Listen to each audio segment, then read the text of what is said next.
Routine का है daily दानदाता। तो ये सबसे बड़े दानदाता ये है ना, ये पूरे दानदाता है यहाँ पे। सुबह इनसे ड्यूटी है डेली आने की। अच्छा, कार में आएंगे, सामान वहाँ रखेंगे। ये जितने भी है ना ये दानदाता, ये 5-7 आदमी, इनका डेली का रूट है। चाहे सर्दी हो, बरसात हो, आंधी हो, तूफान हो, अपने टाइम से ही गवों को, जैसे वो लड्डू लेके जा रहे हैं, लड्डू खिलाएंगे, हरा चारा खिलाएंगे। ये दानदाता सबसे बड़े दानदाता। ऐसा नहीं है कि इनके साथ और भी ग्रुप है कि इनका एक ग्रुप है। इन ग्रुप के द्वारा सारे सम्मिलित होकर इनको दान सुबह से गवों को, इनकी रूटीन है डेली का। किसी भी दिन ये लोग नहीं चूकते भाई आज आंधी है बरसात, पूरे ठान की सफाई करना, कागज उठाना, जो भी गंदगी होती है तो अपने हाथ से उठाते हैं ये गोबर। इनका रोज़ का रूटीन है। तो रोज डेली सेवा करते हैं? डेली सेवा ये करते हैं। पूरा गंदगी होगी तो खुद उठाएंगे। इनका ये नहीं कि गऊ का मतलब क्या है, पैसा इधर हो गया तो खुद उनको साफ सफाई करें, गायों को खुद को मालिश करेंगे। नमस्कार अंकल जी। नमस्कार। आपने मतलब थाने कितनों साल हो गए गौ सेवा करता? हमको 8-10 साल हो गए। रोजाना सुबह आते हैं, हमारा पूरा एक ग्रुप बना हुआ है 20-25 मेंबरों का। महीने का 2-3 लाख का कलेक्शन होता है।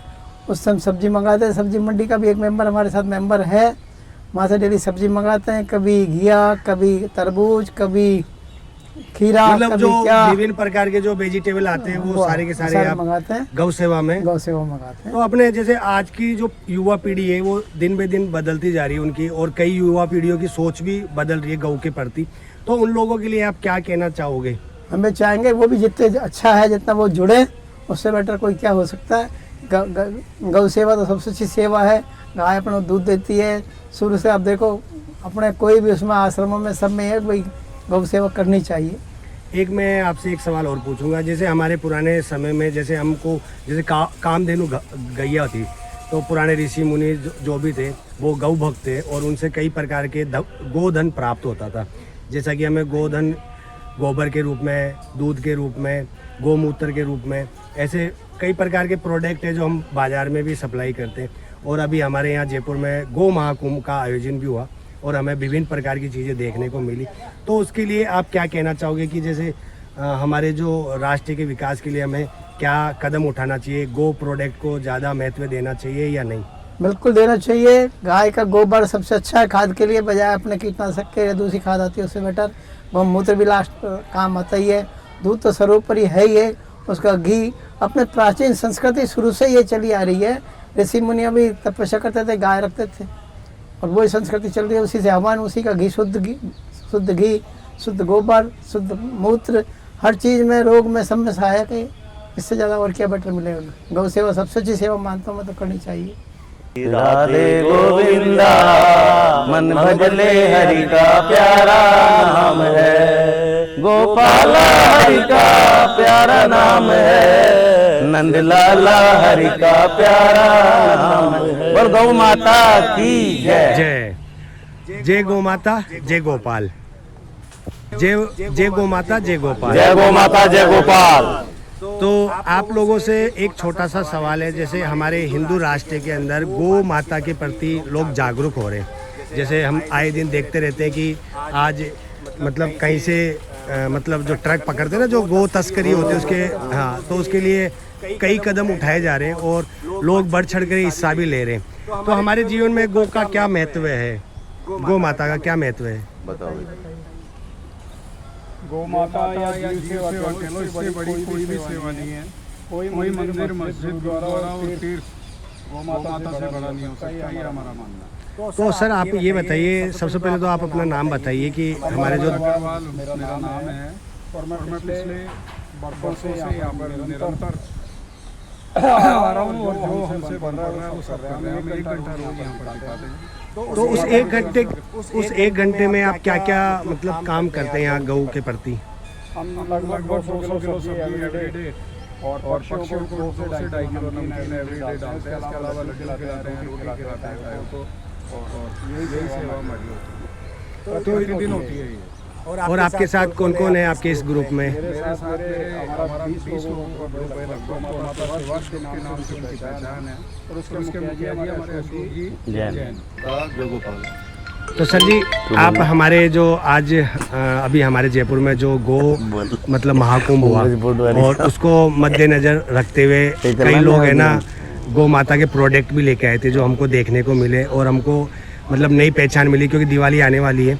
और मैंने ये देखा कि जैसे गौ माता के जो गोधन है, जिससे प्राप्त गोबर है, उससे लोग जैसे कंडे बना रहे हैं, दीपक बना रहे हैं, और लकड़ी भी बना रहे हैं, गोबर की लकड़ी भी बना रहे हैं। तो ऐसे कई प्रोडक्ट बनाए। और मतलब मैंने तो ये देखा वैदिक पेंट का भी हुआ है, जो हमारे मतलब ये हाँ रखने के लिए। तो उसके लिए हमारे जो पुराने समय में और आज के जीवन में जो गोबर का जो पेंट है, और गोबर से हम लीपते थे मतलब घर में, उसके प्रति और आज के प्रति क्या हो, मतलब क्या भावनाएं फैल रही है। जैसे मैं गाँव में जाता हूँ तो लोगों का जो जीवन है, झोपड़ी वगैरह में रहते हैं, कच्चे घरों में रहते हैं, उसमें और हमारे शहरी जो विकास में लोग रहते हैं मकानों में, उसमें क्या अंतर है, मतलब आपके शब्दों में अगर आपने देखा हो तो। शहर में अभी हम दिन प्रतिदिन देख रहे हैं लोगों की गौ सेवा के प्रति भावनाएं बढ़ रही हैं। गौ सेवा से आदमी को उन्नति मिलती है, व्यापार में निरोगी काया मिलती है, और मान सम्मान भी उसका बढ़ता है। और जितनी भी गो कास्ट है, आप जो भी गौ माता के पदार्थ बन रहे हैं, गौ सेवा संघ के अंदर भी उपलब्ध सारी पंचगव्य संस्थान में सारी चीज़ें हैं, इससे बहुत आदमी को शारीरिक मानसिक भी आराम मिलता है। एक ये बताइए, जैसे हमारे जीवन में वैदिक पेंट का क्या, अभी मैंने देखा वैदिक पेंट आया है अभी बाज़ार में, और जो हमारे पहले चल रहे थे केमिकल पेंट वाले, उसमें और वैदिक पेंट में क्या मतलब आने वाले समय में क्या परिवर्तन होगा? राधे राधे, जय गौ माता, जय गोपाला।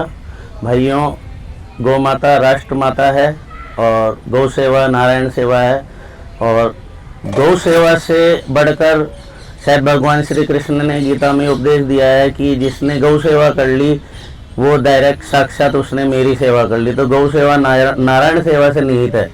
और अभी जो आपने प्रश्न किया पेंट का, तो जिस प्रकार हम गोमूत्र को कोई भी यज्ञ हवन पूजा में शुद्ध मानते हैं, तो अगर जिसमें गाय का अंश है पेंट में, तो उससे बड़ी शुद्धि और उससे बड़ी आत्मिक शांति कहीं नहीं मिल सकती है। मेरा ये मानना है गौ सेवा से बढ़कर कोई सेवा नहीं है।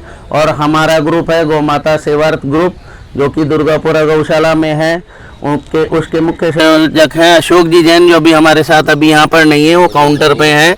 लेकिन ये हमारे भाई साहब कमल जी, शिखर जी, गट्टाणी जी, शैलेंद्र, अमित जी, ये हम सब एक ही ग्रुप से जुड़े हुए हैं।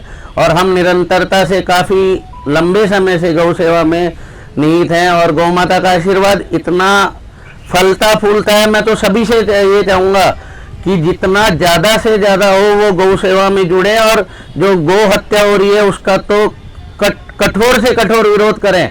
और हिंदुस्तान को वास्तविकता में सोने की चिड़िया इसीलिए कहा जाता है क्योंकि जब भारत में गोवंश बहुत ज़्यादा था, तो गाय माता एक सोने से कम नहीं है, इसलिए उस टाइम पे भारत को सोने की चिड़िया कहा जाता था।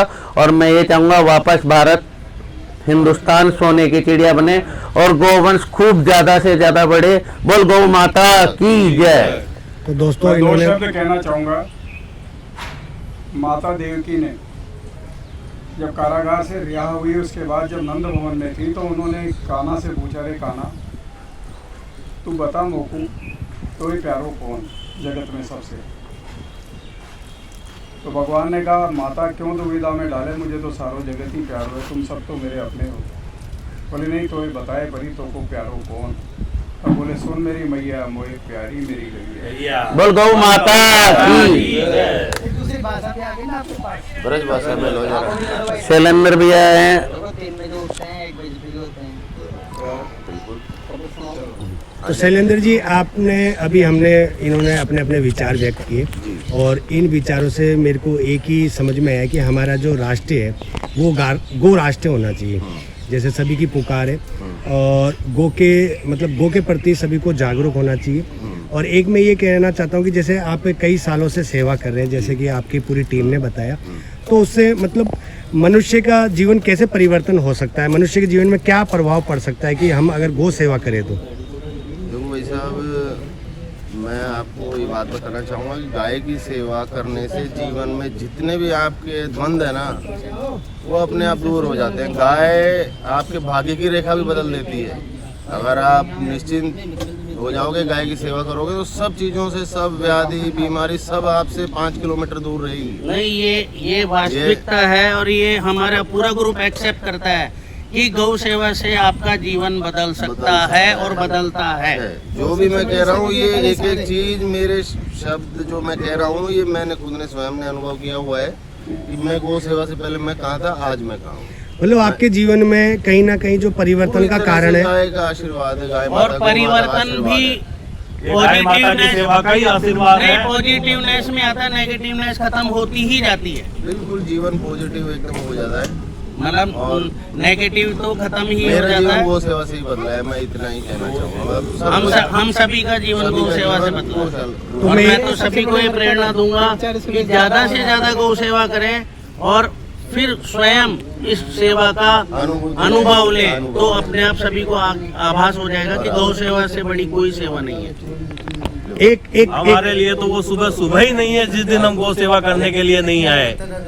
एक सवाल और है मेरा, जैसे कई लोग है ना, जैसे गाय का दूध निकाल लेते हैं, है ना, मैं भी ये देख रहा हूँ, गाय का दूध दूहने के बाद में उसको हमारा छोड़ देते हैं, है ना, और आसपास में गौ माता हमारी जो बेचारी बेदर्द से खाने पीने के लिए इधर उधर भटकती रहती है, तो उनके लिए आप क्या कहना चाहोगे? मैं उनके लिए यही कहना चाहूंगा कि वो लोगों को जोड़े ताकि लोग बाग उनके यहाँ आए और गाय माता की सेवा कर सके, उनको भी गाय माता की सेवा करने का सौभाग्य मिल सके। आप गाय माता को इधर उधर न छोड़ के अपने यही लोगों को प्रेरित करें गाय माता के यहाँ बुलाने के लिए। मैं आप सबसे एक विशेष बात बोलना चाहूंगा कि हिंदुस्तान पाश्चात्य संस्कृति को अनुसरण कर रहा है, लेकिन पाश्चात्य संस्कृति वाले हिंदुस्तान की सभ्यता को अब अनुसरण करने लगे और वो गौ सेवा में और गौ माता के जो प्रोडक्ट्स में इतना ज्यादा ध्यान देने लगे हैं, और उनसे हमको अब वापस से, जैसे हम उनकी संस्कृति को एडॉप्ट कर रहे हैं, ऐसे उनके जो अब उन्होंने गौ सेवा के प्रोडक्ट्स पे जोर दिया है, तो हमको भी उस चीज को पहले अनुसरण करना चाहिए। और गौ सेवा से जो बने प्रोडक्ट है ना, वो वास्तविकता में बहुत अमृत तुल्य है और बहुत फायदेमंद है। एक आपकी बातों से मैंने ये देखा कि जैसे मैं अभी गौ महाकुंभ में गया था, तो वहाँ जोधपुर से मैंने देखा कि वहाँ विभिन्न प्रकार के मतलब एजुकेशन को भी दिया जा रहा है, जैसे मान लो गो के प्रति जागरूकता फैलाई जा रही है, और वहाँ पे ये बताया जा रहा है कि गो से जो प्रोडक्ट बनते हैं उसकी ट्रेनिंग सेंटर भी बन रहे हैं हमारे यहाँ राजस्थान में। तो विभिन्न प्रकार के मैंने इंटरव्यू लिए, तो उसमें मैंने यही देखा है कि हमारे जीवन में कहीं ना कहीं गो की सेवा करने से ही बदलाव आएंगे। क्या आप इसको मानते हैं? बिल्कुल साहब, हम इसको 100% मानते हैं, और आप प्रैक्टिकली देख लीजिए, इसका बहुत बड़ा उदाहरण है। आप बाजार का जो घी आ रहा है, जिसको हम शुद्ध देसी घी बोलते हैं, आप अपने घर पे वो भी लाइए, और गौशाला में निर्मित घी को आप लाइए, आपको उसका मौसम के हिसाब से जो परिवर्तन है अपने आप समझ में आ जाएगा। गौशाला का जो गाय माता का घी है, वो सर्दी में भी आपको उतना ज़्यादा जमेगा नहीं जितना और घी जमते, कि वो अशुद्ध है, और गाय माता का घी बहुत शुद्ध है। एक मैं ये देख रहा हूँ कि पुराने हमारे जो आज से लगभग 2-4 साल पुरानी बात करें, तो उस समय घी की कोई वैल्यू नहीं थी, लेकिन जैसे जैसे लोग जागरूक हो रहे हैं, तो घी दिन बे दिन एक तो मिल नहीं रहा, आसानी से मिल नहीं रहा, बहुत मतलब तकलीफें होती है, बहुत शुद्ध घी नहीं मिल पा रहा। तो ऐसा क्या हुआ अचानक से कि बाजार में घी गायब हो गया? वो भाई साहब देखो, ऐसा है, जिस निरंतरता से जनसंख्या वृद्धि हो रही है, हर चीज प्रसाधन तो है लिमिटेड, सीमित, और जनसंख्या वृद्धि है, तो कहीं ना कहीं लोगों को इस प्रकार से नकली, जिसको अशुद्ध, वो अशुद्ध तो मिल ही रहा था। तो अब लोगों को जब उनके शरीर में पीड़ा ये सब हुई, तो उन्होंने अब उस चीज से ज्ञात हुआ कि हमको शुद्धता की ओर ही जाना चाहिए, और शुद्धता की वजह से ही लोग अब गाय के घी को विशेष महत्व दे रहे हैं, और वो साक्षात उनको प्रमाण भी दे रहा है। मतलब आपकी बातों के अनुसार मैं ये मान सकता हूँ कि हमारे जीवन में जो मतलब बीमारियां जो फैल रही है, वो टोटल अशुद्ध खाने की वजह से फैल रही है। और कोई भी चीज प्रोडक्ट है, चाहे हम फसल ले लें, हम कह सकते हैं कि जिस गति से जनसंख्या बढ़ रही है, लिमिटेड जो जगह है जमीन, वो तो वही है, तो खाने वाले बढ़ रहे हैं, तो प्रोडक्ट आएंगे कहाँ से? तो उसके लिए सब मिलावट कर रहे हैं, केमिकलाइज सब चीजें फटाफट फटाफट फटाफट प्रोडक्ट तैयार हो रहे हैं और उससे ये बीमारियां हो रही है। इसलिए लोगों को अब ज्ञात हो गया कि अगर हम अशुद्ध खाएंगे तो हम बीमार होंगे। इसलिए शुद्धता के लिए सब लोग शुद्ध चीज की ओर जाना चाह रहे हैं। और मैं तो ये कहूँगा कि गौ माता जो सब कुछ प्रोडक्ट देती है ना, कुछ भी है, मूत्र दे, मल दे, कुछ भी दे, उन दूध दे, वो सब चीज बहुत ही ज्यादा अमृत तुल्य है, अमृत तुल्य है और अमृत तुल्य है। उसका फायदा फायदा फायदा और सिर्फ फायदा है, नुकसान कहीं है ही नहीं। मतलब एक बार हमारे